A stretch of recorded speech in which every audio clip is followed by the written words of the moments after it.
दुख हो गया तो क्या होगा उसके साथ? वो काल की जकड़ में पुनः आ गया वो फिर। अब उस काल उसको कैसे खिला खिला के मारेगा। अब जैसे आपने प्रथम मंत्र का जाप खूब कर रखा है, श्री गणेश जी का, श्री ब्रह्मा सावित्री जी का, श्री विष्णु और लक्ष्मी जी का, और श्री पार्वती और महादेव जी का, और दुर्गा जी का, ये मंत्र आपने खूब कर रखे। और पहला और लास्ट जो मंत्र इन मंत्रों में है वो परमात्मा का मंत्र है। इसके लिए उसमें इसलिए जोड़ा गया है कि जैसे कई बार क्या होता है कि प्रथम मंत्र आप ले जाते हो, कुछ घर का माहौल ऐसा होता है, कुछ विश्वास दृढ़ नहीं होता है, तो ये इतना अनमोल मंत्र है, इस मंत्र का आपने एक भी जाप कर लिया तो भी आपको मानुष जीवन मिलेगा। ये सत्कर मान लिया, मृत्यु होगी घर छोड़ गए, यानी इस नाम के लेने से, और विश्वास दृढ़ हुआ नहीं, मंत्र जरूर कर लिया, क्योंकि नाम लेगा यहाँ रहेगा 1-2 दिन तो ठीक से, घंटे 2 घंटे तो मंत्र वो करता ही है। और फिर घर जाकर क्या होता है, कोई न कोई अविश्वास पैदा कर देता है, कोई रिश्तेदार आकर उसको ऊपर के में वार कर दे देगा, वो हमारा नाम खंड हो गया, उससे कुछ होना ही नहीं था, तो उसको ऐसे हानि हो जाती है, उसकी मृत्यु हो जाती है। तो मृत्यु भी होगी तो भी मानव शरीर मिलेगा और फिर अच्छे घर में जन्म देगा, क्योंकि सभी आत्मा उस परमात्मा की है।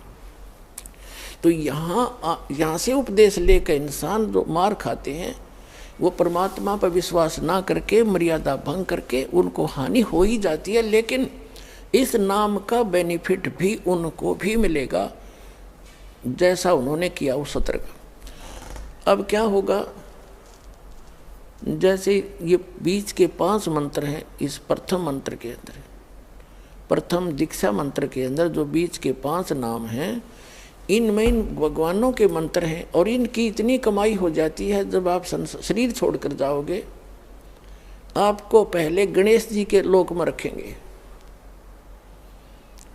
और वहाँ आपके अंदर बहुत सी सिद्धियाँ होंगी, आप वहाँ गण बन जाओगे, और गणेश गणों का ईश उनका स्वामी है।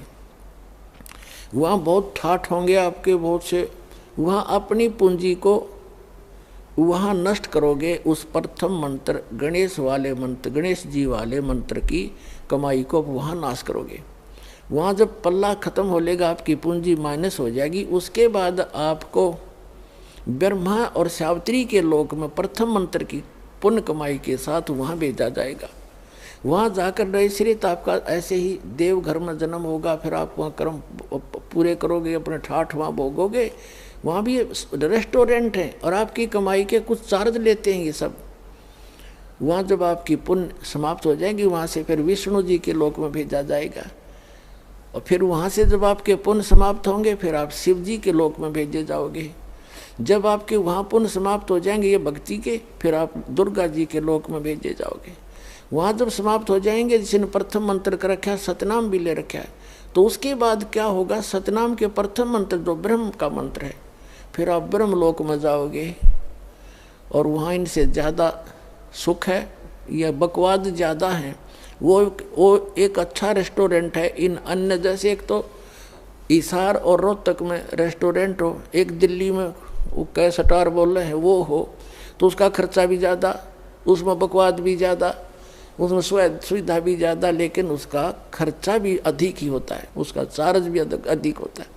तो ब्रह्मलोक में वही जा सकता है जिसके पास ही प्रथम मंत्र ओम नाम के जाप की श्रद्धा से भक्ति की हुई हो, तो फिर वो रहेगा ब्रह्मलोक में। और फिर जो दूसरा मंत्र है सतनाम के अंदर, जो दूसरा मंत्र है जो श्वास उश्वास से जो आपको दिया जाता है, उसकी कमाई को इसने वहाँ एक बना रखा है, नकली अलखलोक, नकली सतलोक, उस सतलोक में रखता है ये।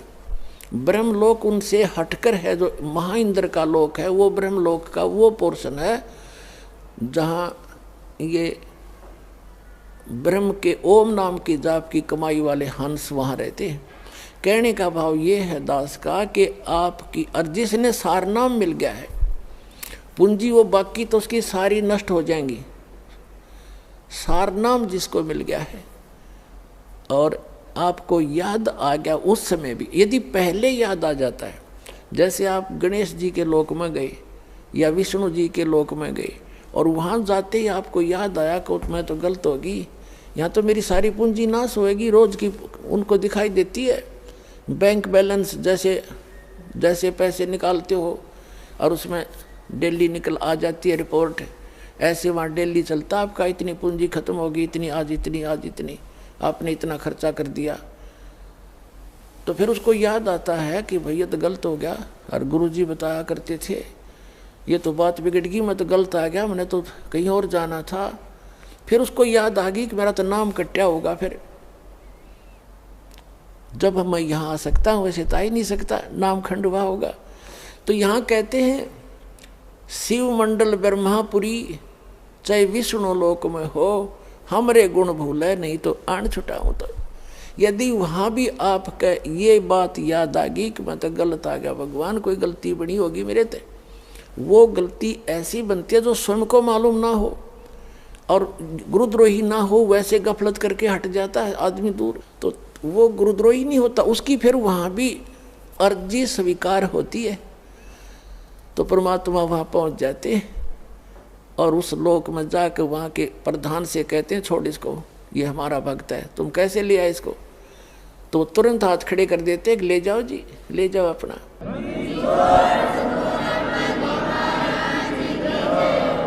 लेकिन उस नालायक ने काम कितना बिगाड़ दिया,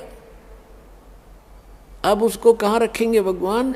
इस एक ब्रह्मांड, प्रत्येक ब्रह्मांड के अंदर मालिक ने अपना एक राजदूत भवन जैसे होता है ना, प्रत्येक कंट्री का, प्रत्येक कंट्री में, प्रत्येक देश का प्रत्येक देश में, ऐसे मालिक ने ऐसा गुप्त स्थान बना रखा है वहाँ पर। और वो इनके भी समझ में नहीं वो है क्या चीज़, तो वहाँ ले जाकर स्टॉक रख देते हैं बीज रूप में, बोरी की बोरी भरी धरी है वहाँ पर।